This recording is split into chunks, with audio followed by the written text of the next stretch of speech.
Every civilization has had to solve the same fundamental problem. How do you convince an entire population to cooperate with each other when most people would rather just do whatever they want? The Romans used roads and legions. The Greeks used philosophy and democracy.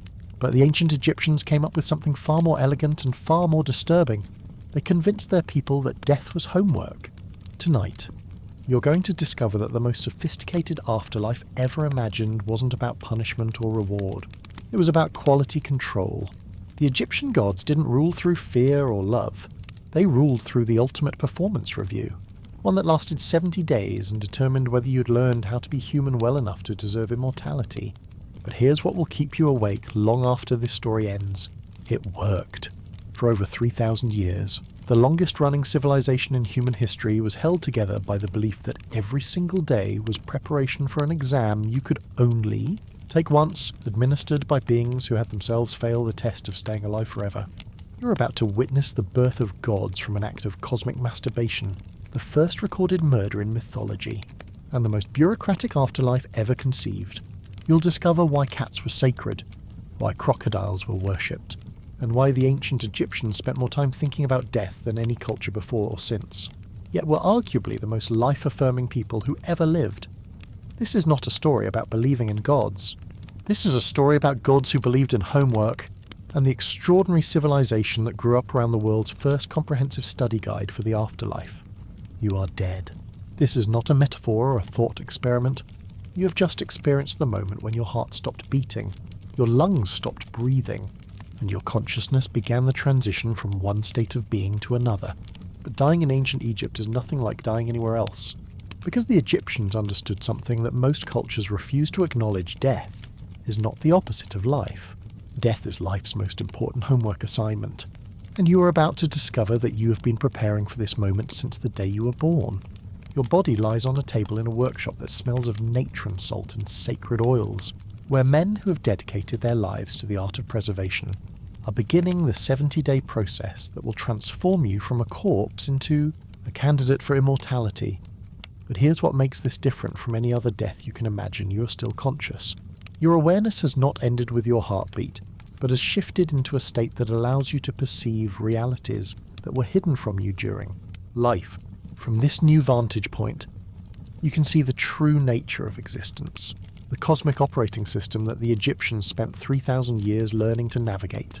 You discover that what you thought was reality during your lifetime was actually just the surface layer of a much more complex universe, one where consciousness operates according to different rules, and where the gods are not distant beings to be worshipped but colleagues in an ongoing project that requires both divine power and human participation. The first thing you notice is that you are not alone. The workshop where your body is being prepared is filled with presences that were invisible to your living eyes, but are now as clear as sunlight. These are the gods whose stories you learned as a child, but seeing them directly reveals that those stories were not myths but instruction manuals, detailed explanations of how the cosmic systems actually function, and how you can position yourself to benefit from that knowledge rather than being destroyed by your ignorance of it. You watch as Anubis, the jackal-headed god of mummification, supervises the preservation of your body, and you realize that this process is not being done to you but with you, as your active participation in your own resurrection.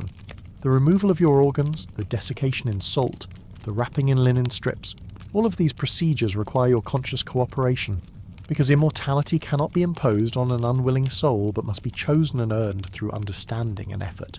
But before you can complete this transformation, you must understand how the universe actually works, and that education begins with witnessing the creation of existence itself from the perspective of someone who has moved beyond the limitations of physical form.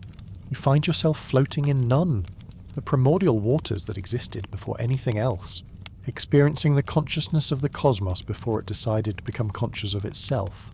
This is not darkness but potential, not emptiness but fullness waiting to be expressed.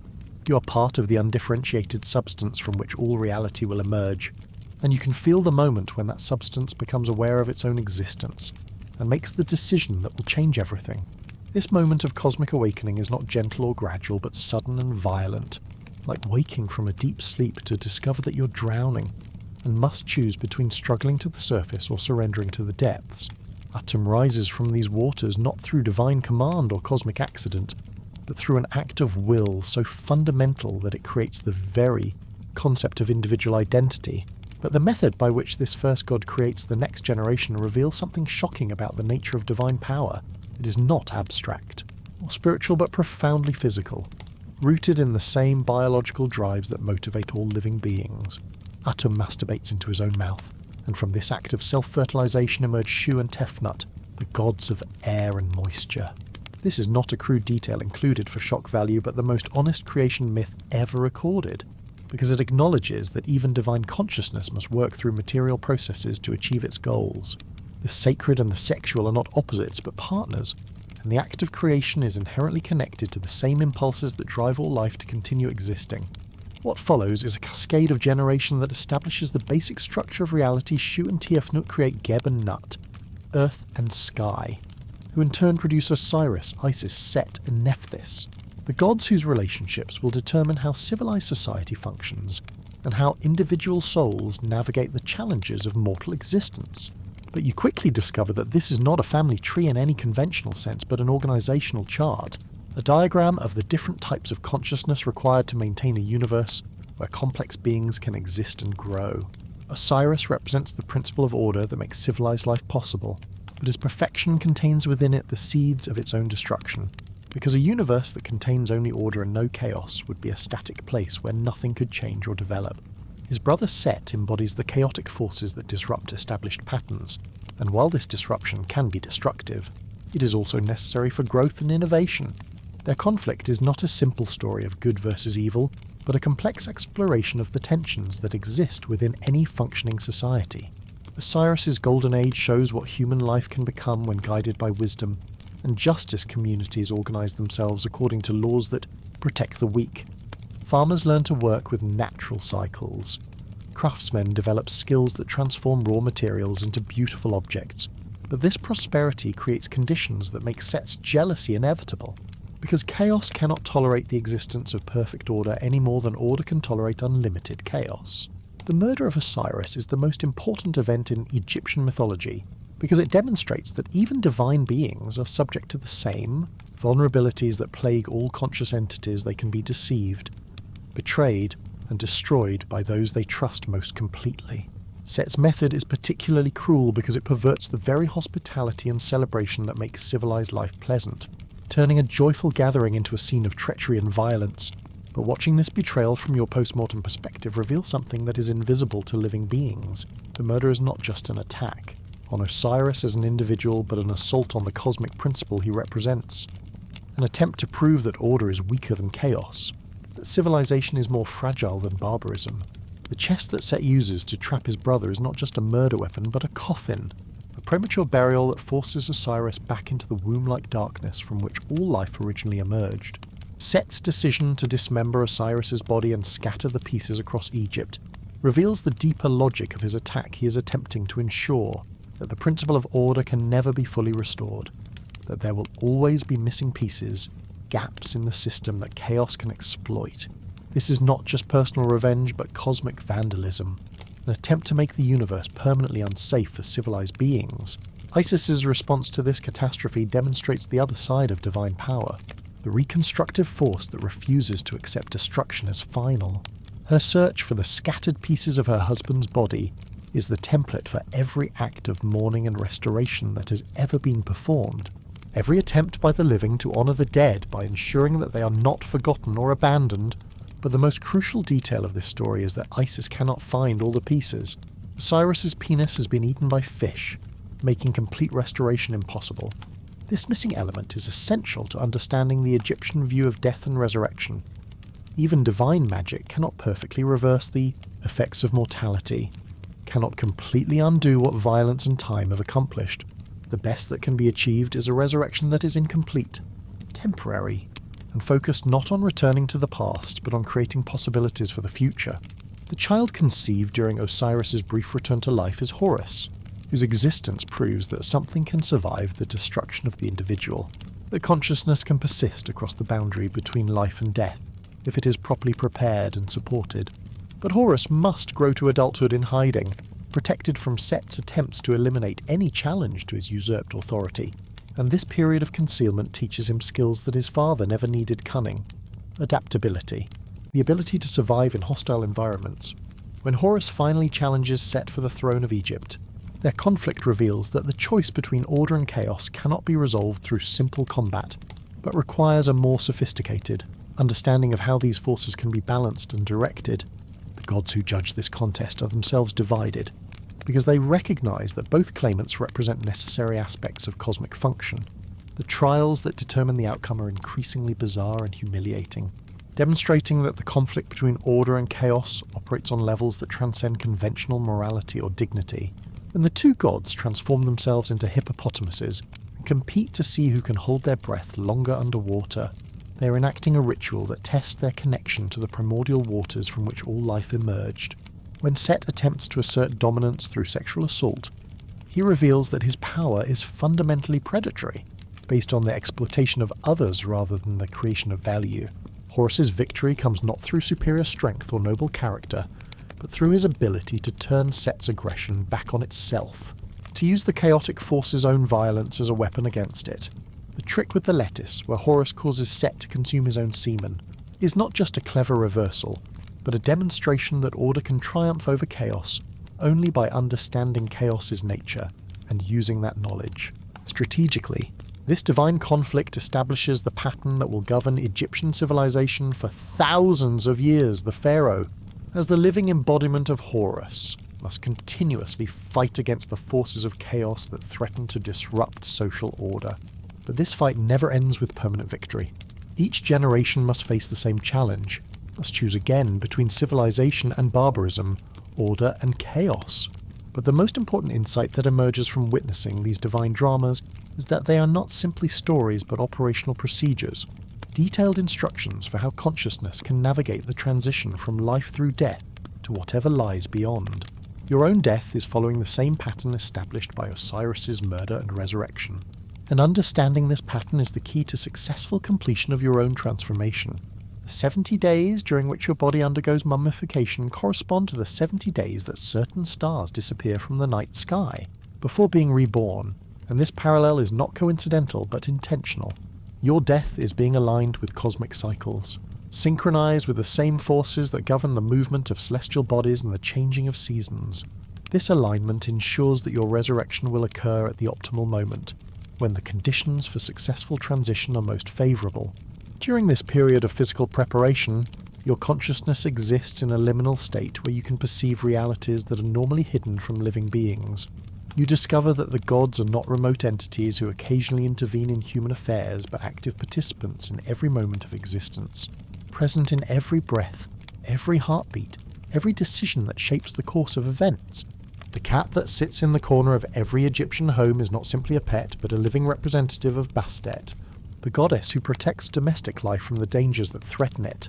Every time this cat kills a rat that might eat stored grain, or a snake that might bite a sleeping child, it is performing divine work, maintaining the boundaries between safety and danger that make family life possible. The reverence that Egyptians show toward cats is not primitive superstition, but sophisticated recognition of the divine forces that operate through natural processes. The scarab beetles that roll balls of dung across the desert floor are embodiments of Khepri, the god who rolls the sun across the sky each day. Watching these insects go about their work, Egyptians see a daily demonstration of the persistence and strength required to maintain cosmic order. The beetle's ability to create life from waste, to transform decomposing matter into food for its offspring, mirrors the larger process by which death becomes the foundation for new existence. Even the crocodiles that lurk in the Nile, dangerous predators that can kill a person in seconds, are revered as manifestations of Sobek, the god whose strength protects Egypt from the chaotic forces that surround it. The danger these creatures represent is not evil, but sacred, a reminder that the forces which preserve civilization are not gentle or comfortable, but fierce and demanding. This integration of divine presence into every aspect of daily life means that ordinary human activities are not separate from religious practice, but are themselves forms of worship, ways of participating in the cosmic maintenance that the gods require from their human partners. Farming is collaboration with Osiris in the annual cycle of death and rebirth that keeps the land fertile. Craftsmanship is participation in the divine work of transforming raw materials into forms that serve human needs. Even sleep and dreams are forms of communion with the gods who govern the unconscious aspects of existence. The pharaoh serves as the focal point of this collaboration between human and divine realms, but his role is not to rule over his subjects but to represent them in their ongoing relationship with the gods. The daily rituals he performs in the temples are not displays of personal piety, but practical technologies for maintaining the systems that keep civilization functioning. His offerings to the gods are payments for services rendered, compensation for the cosmic work that makes earthly life possible. As your mummification approaches completion, you begin to understand that the elaborate preparations being made for your afterlife journey are not based on hope or faith, but on practical knowledge of how consciousness actually functions after the death of the physical body. The Book of the Dead that will guide you through the underworld is not a collection of religious beliefs, but a technical manual, containing the specific information you will need to navigate the challenges that await you. The spells and instructions in this book correspond directly to the stages of consciousness transformation that you are already experiencing. The demons and monsters described in its pages are not arbitrary obstacles, but specific psychological states that souls must pass through on their way to immortality. Each challenge represents a different aspect of the knowledge and character development that makes someone suitable for eternal existence. The Hall of Two Truths, where your heart will be weighed against the feather of a mat, is not a courtroom where arbitrary judgment is passed, but a diagnostic laboratory where the fundamental properties of your consciousness are measured against universal standards. The gods who preside over this process are not judges in the human sense, but quality control specialists, ensuring that only souls capable of contributing to eternal harmony are admitted to the community of the blessed dead. Amit, the creature who devours the hearts of those who fail this test, is not a demon to be feared, but a cosmic recycling system. A mechanism that ensures consciousness unsuitable for immortality is returned to the primordial state from which new consciousness can emerge. The second death that Amit represents is not punishment, but renewal. Not failure, but preparation for another attempt at the achievement of suitable character. Your journey through death is revealing that the Egyptian understanding of mortality and immortality is far more sophisticated than any other system ever developed by human beings. Death is not the enemy of life, but its completion. Not a failure, but a graduation ceremony. Not an ending, but a transformation into a different mode of existence that requires different skills and knowledge. The gods who will soon evaluate your worthiness for eternal life are not strangers, but collaborators in the project that has defined your entire existence, the development of consciousness capable of maintaining the cosmic order that makes all life possible.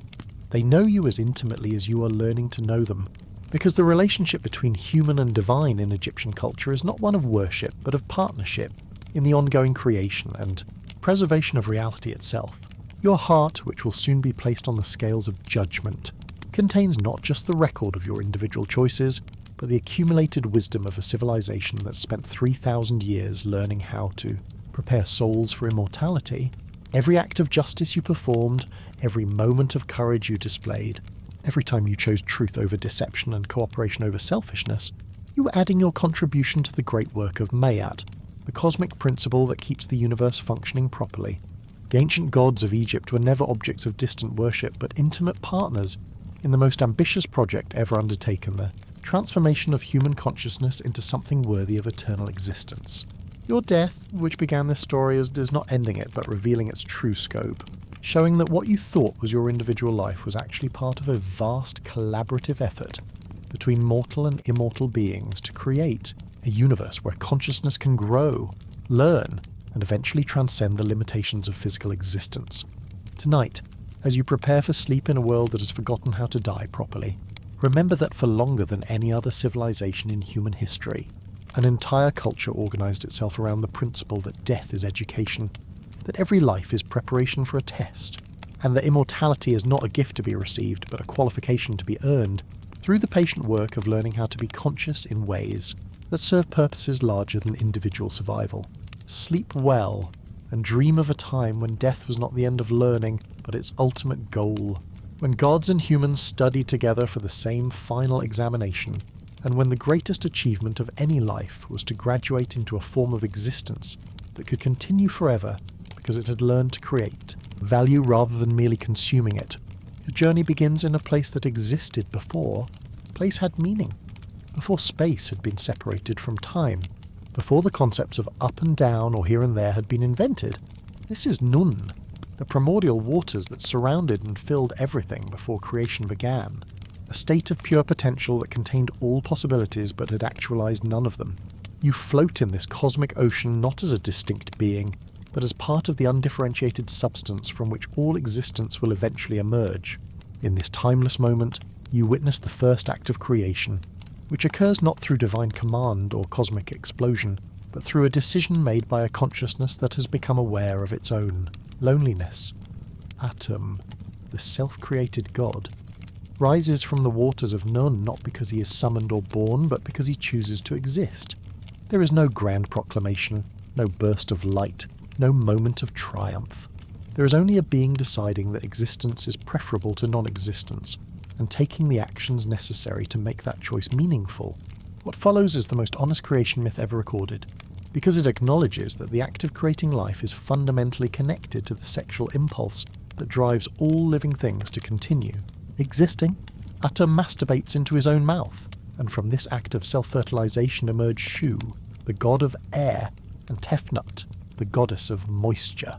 This is not a crude or inappropriate detail, but a recognition that creation itself is an inherently physical process, that even divine consciousness must work through material reality to achieve its purposes. Shu and Tefnut, the first beings to exist apart from their creator, immediately set about the task of establishing the basic structures that will make further existence possible. Shu becomes the atmosphere that separates heaven from earth, while Tefnut provides the humidity that makes life sustainable. Together, they create the conditions under which their own children can exist. Geb, the earth itself, and Nut, the star-covered sky that arches over everything. But the next generation of gods reveals a problem that will plague all subsequent creation. The children of Geb and Nut are born into a world where the principles of order and chaos must coexist, where the forces that preserve life must share space with the forces that destroy it. Osiris emerges as the embodiment of fertility, justice, and proper governance, everything that makes civilized life possible. His wife Isis represents the magical knowledge that transforms raw materials into useful objects, turning grain into bread, flax into cloth, and death into rebirth. But their brother Set is equally necessary and equally dangerous, because he represents the desert that surrounds the fertile Nile Valley, the storms that can destroy crops, the violence that disrupts peaceful communities. And their sister Nephthys embodies the transitional spaces where life meets death, the boundary territories where transformation occurs but safety cannot be guaranteed. This family of gods does not simply represent abstract principles, but demonstrates through their relationships how civilized societies must balance competing needs and conflicting loyalties. The golden age of Osiris's reign shows what human life can become when guided by wisdom and justice. Farmers learn to plant crops according to their seasons. Craftsmen develop skills that transform raw materials into beautiful objects. Communities organize themselves according to laws that protect the weak from the strong. Under Osiris's rule, the land prospers because he understands the deeper patterns that govern natural processes. He teaches human beings to observe the annual flooding of the Nile and to plant their seeds when the waters recede. Leaving behind fertile mud, he shows them how to domesticate animals, how to build houses that will withstand storms, how to settle disputes without violence. Most importantly, he demonstrates that leadership means service, that a king's primary responsibility is to maintain the conditions under which his people can flourish. But this golden age contains within itself the seeds of its own destruction, because Set's jealousy of his brother's success grows stronger with each passing year. This is not simply personal resentment, but cosmic necessity, because a universe that contains only order and no chaos would be a static place where nothing could change or grow. Set's opposition to Osiris is essential to the functioning of reality, but it is also deadly dangerous to everyone caught in the conflict between them. The murder of Osiris occurs during a celebration, when the boundaries between normal life and festive excess have been relaxed, when people are more likely to make poor decisions or trust those who should not be trusted. Set brings to the party a beautiful chest made of precious wood and inlaid with gold, announcing that whoever fits perfectly inside it can keep it as a gift. The chest has been constructed according to Osiris's exact measurements, but no one at the party knows this except Set and his conspirators. One by one, the guests try to fit themselves into the chest, but each is either too tall or too short, too broad or too narrow. Finally, Osiris himself tries, and of course the chest fits him perfectly. The moment he lies down inside it, Set's followers slam the lid shut, seal it with the lead, and throw it into the Nile. This is not just a murder, but a symbolic reversal of birth, as Osiris is forced back into a womb-like container and cast into the waters from which all life originally emerged. Isis's response to this catastrophe reveals the other side of divine power if Set represents the destructive force that ends individual lives. Isis represents the reconstructive force that ensures life continues despite individual deaths. Her search for Osiris's body takes her across the entire known world, following rumours and visions, calling upon every magical technique she has learned, refusing to accept that death could be final for a being as important as her husband. When she finally locates the chest, it has already begun to perform its own magic, as a tamarisk tree has grown around it, incorporating the container into its trunk. This detail suggests that even in death, Osiris continues to promote life and growth, that his presence transforms everything around him into something more fertile and powerful. But Isis's relief is short-lived, because Set discovers what she has done and responds with an act of vandalism so extreme that it traumatizes the natural world itself. Set cuts Osiris's body into 14 pieces and scatters them across Egypt, ensuring that no single location can claim to possess the complete remains of the murdered king. This dismemberment is both a practical act of concealment and a symbolic representation of what death does to every living being. It separates the integrated systems that maintain life, reduces complex organisms to simple components, breaks down the boundaries that define individual identity. Isis's search for these scattered pieces becomes the template for every mourning ritual that will ever be performed. Every attempt by the living to honour the dead by gathering their remains and treating them with appropriate respect. With the help of her sister Nephthys, she transforms herself into a kite, a bird of prey whose keen eyesight allows her to spot the fragments of her husband's body from great distances. This is not simply magical shape-shifting, but a demonstration that grief can give ordinary beings extraordinary capabilities. She finds 13 of the 14 pieces, but the 14th, Osiris's penis, has been eaten by fish, making complete restoration impossible. This missing element is crucial to understanding the Egyptian view of death and rebirth. Even divine magic cannot perfectly reverse the effects of mortality, cannot completely restore what has been lost to violence and time. The best that can be achieved is a resurrection that is incomplete, temporary, and focused not on returning to the past, but on creating the conditions for a different kind of future. Isis uses her magical skills to reassemble her husband's body, wrapping it in linen bandages that hold the pieces together and creating the first mummy. She then performs a ritual that brings Osiris back to life. But only briefly, only long enough for them to conceive the child who will carry forward his legacy. This moment of resurrection is both triumph and tragedy, because it proves that love can overcome death while simultaneously demonstrating that death ultimately overcomes everything. The child conceived in this moment between death and final death is Horus, whose very existence represents the principle that justice can emerge from injustice, that order can be restored after chaos, that the victims of violence can be avenged through methods that transcend mere revenge. But Horus must grow to adulthood in secret, hidden from Set's attempts to eliminate any threat to his usurped authority, protected by his mother's magic and the loyalty of those who remember the golden age of his father's reign. When Horus finally reaches maturity and challenges Set for the throne of Egypt, their conflict is not resolved through a single epic battle, but through a series of contests that reveal the complex nature of the choice between order and chaos. The gods gather in council to judge between the two claimants, but their deliberations are complicated by the fact that Set, for all his violence and treachery, represents forces that are necessary for the proper functioning of the world. Ra, the sun god who serves as judge in this cosmic trial, initially supports Set's claim to the throne, not because he approves of murder, but because he recognizes that pure order without any chaos would be as dangerous as pure chaos without any order. This decision horrifies the other gods, who see it as a betrayal of justice, but it reflects a wisdom that goes deeper than simple moral categories. The contest between Horus and Set become increasingly bizarre and humiliating, demonstrating that the conflict between order and chaos cannot be resolved through normal means. In one trial, they transform themselves into hippopotamuses and sink to the bottom of the Nile to see who can hold their breath longer.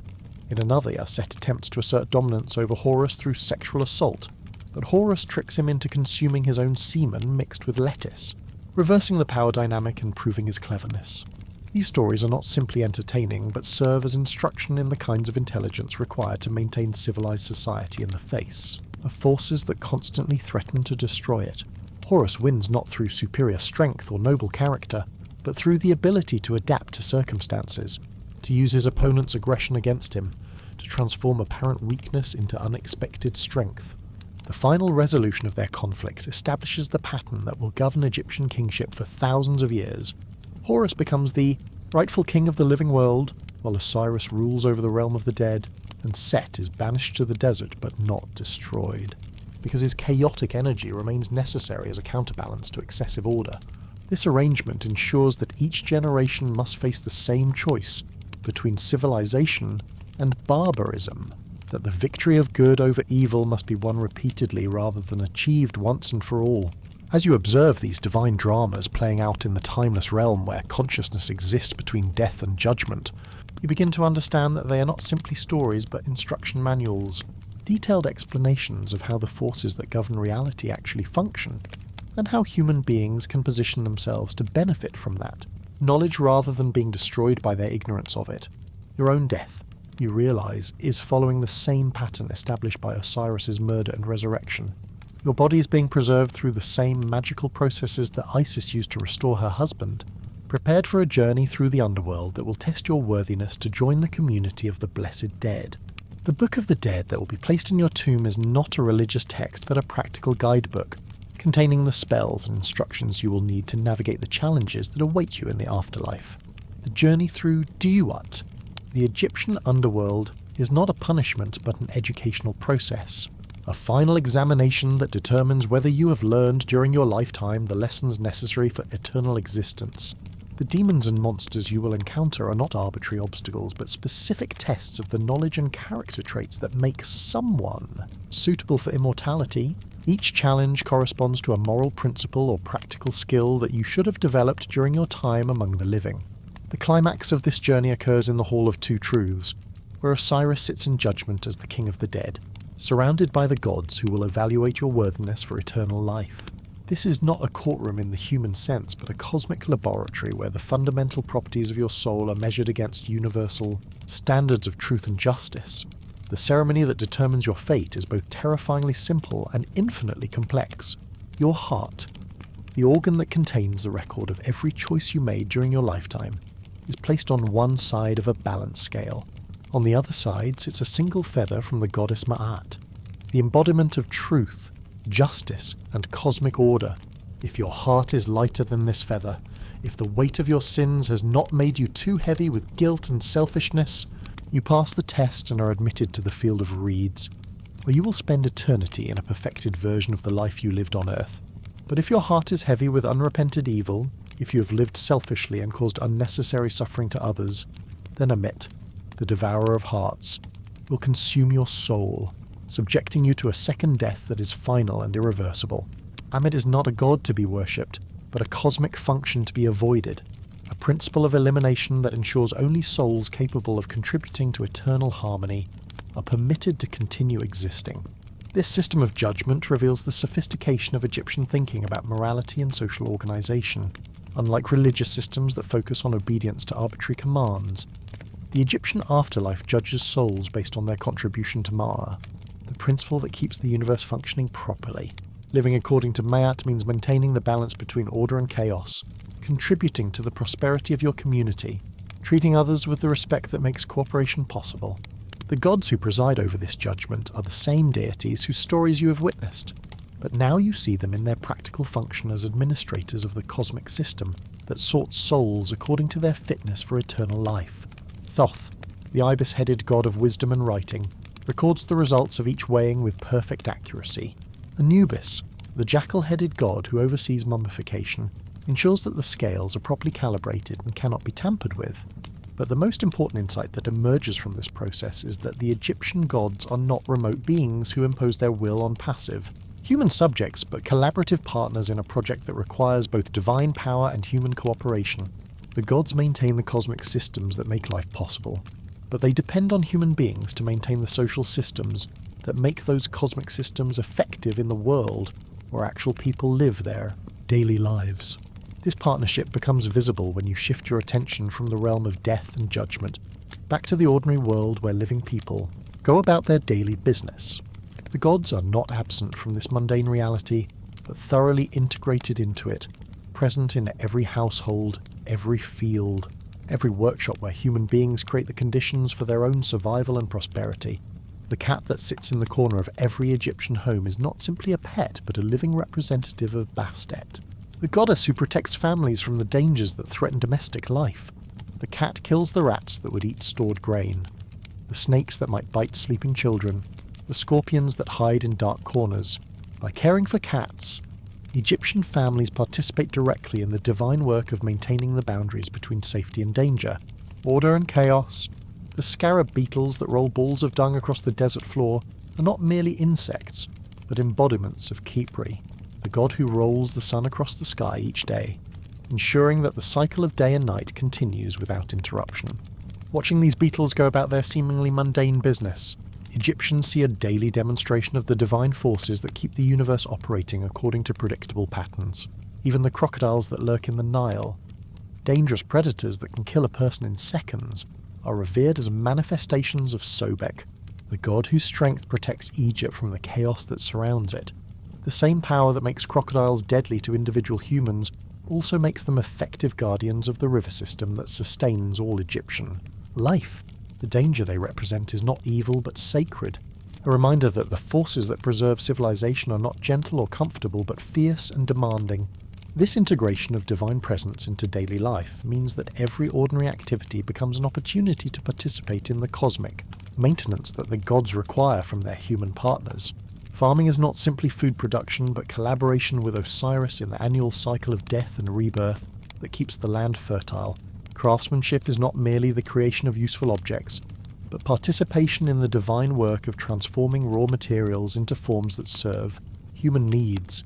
The pharaoh, as the living embodiment of Horus, serves as the focal point of this collaboration between human and divine realms. Every morning, the king performs rituals in the temple that ensure the gods will continue to provide the conditions necessary for Egyptian prosperity. The annual flood of the Nile that deposits fertile mud on the farmland, the regular cycle of seasons that allows farmers to plant and harvest at the appropriate times, the stability that allows craftsmen to develop their skills and merchants to trade with distant lands. These are not arbitrary ceremonies, but practical technologies for maintaining the systems that keep a complex civilization functioning. The pharaoh's daily offerings to the gods are payments for services rendered, compensation for the cosmic work that makes earthly life possible. The elaborate festivals that punctuate the Egyptian calendar are not just celebrations but maintenance procedures, opportunities to refresh the agreements between human and divine partners, and to ensure that both sides continue to fulfill their obligations. As your 70 days of mummification draw to a close, your consciousness gradually shifts from observer to participant, from someone watching the divine drama unfold to someone preparing to join it as an active character. Your body, now thoroughly desiccated and preserved, is carefully wrapped in layers of linen strips, each layer interspersed with amulets and spells designed to protect and empower you during the journey ahead. The process of wrapping your mummy is itself a form of resurrection, as your dried and shrunken remains are padded and shaped to restore something resembling your living appearance. Your face is covered with a mask that idealizes your features, transforming you from a unique individual into a perfected version of humanity suitable for eternal existence. This mask is not a disguise, but a promise, a representation of what you will become if you successfully pass the tests that await you. When the wrapping is complete, you are no longer a corpse, but a traveller equipped for the most important journey of your existence. The spells written on your bandages and the amulets placed between the layers serve the same function as a passport and currency in the afterlife, identifying you to the authorities you will encounter, and providing the resources you will need to navigate the challenges of the underworld. Your burial chamber has been prepared as carefully as your body, stocked with everything you will need for the journey through death and the life that lies beyond it. Food and drink, clothes and jewellery, games and books, tools and weapons, all the materials that made your earthly life comfortable and meaningful, have been provided for your continued use in the realm of the dead. But the most important item placed in your tomb is the Book of the Dead, the collection of spells and instructions that will guide you through the afterlife. This is not a single book, but a customized selection of texts chosen specifically for your individual needs, based on your social status, your profession, your personal characteristics, your particular strengths and weaknesses. It is, quite literally, a personalised manual for achieving immortality. As you prepare to begin your journey through Duat, you carry with you not only these practical preparations, but also the knowledge you have gained by observing the stories of the gods who will judge your worthiness. You understand that they are not arbitrary tyrants demanding meaningless obedience, but practical administrators of systems that have been designed to sort souls according to their fitness for eternal existence. You know that the tests you will face are not meant to trick or trap you, but to verify that you have learned the lessons that earthly life was meant to teach you. The demons you will encounter are not evil beings seeking your destruction, but quality control mechanisms ensuring that only souls capable of contributing to cosmic harmony are admitted to the community of the blessed dead. Most importantly, you understand that your death is not an ending but a graduation. Not a failure, but a completion of the curriculum that began with your birth and continued through every experience of your lifetime. The Egyptians who prepared your body and equipped you for this journey did so not out of morbid obsession with death, but out of profound love for life, because they understood that the only way to make life meaningful is to prepare for it to continue in a perfected form after the physical body can no longer sustain it. The gods you are about to meet are not strangers but familiar figures whose stories have been part of your world since childhood, whose presence has been woven into every aspect of your daily existence. They know you as well as you know them, because the relationship between human and divine in Egyptian culture is not one of distant worship but of intimate collaboration in the ongoing project of maintaining a universe where consciousness can flourish and grow. Your heart, the organ that will be weighed in the balance that determines your eternal fate, carries within it not just the record of your individual choices, but the accumulated wisdom of a civilization that spent thousands of years learning how to live in harmony with the forces that govern reality. Every act of kindness you performed, every moment of courage you displayed, every time you chose truth over falsehood and justice over selfishness, you are participating in the great work of medicine, adding your own contribution to the cosmic order that makes all life possible. The journey you are about to undertake is the same one that every Egyptian has prepared for throughout their life. The final examination that determines whether the civilization that created you has succeeded in its ultimate goal to produce human beings worthy of immortality, souls capable of joining the gods in their eternal work of creation and preservation. The ancient gods of Egypt were never simply objects of worship, but partners in the most ambitious project ever undertaken by any human. Civilization, the transformation of death from an ending into a beginning, from a failure into a graduation ceremony, from a cause for despair into the ultimate reason for hope. Your story, which began with birth and continues through death into whatever lies beyond, is their story too, because the gods themselves are mortal, subject to the same laws of change and growth that govern all conscious beings.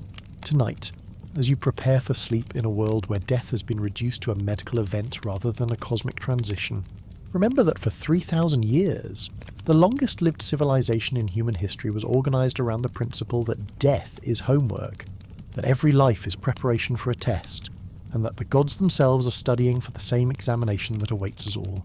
Sleep well, and dream of a world where death was not the end of education but its ultimate goal, where the gods were not distant rulers but study partners, and where immortality was not a gift to be received but a graduation to be earned through the patient work of learning how to be human.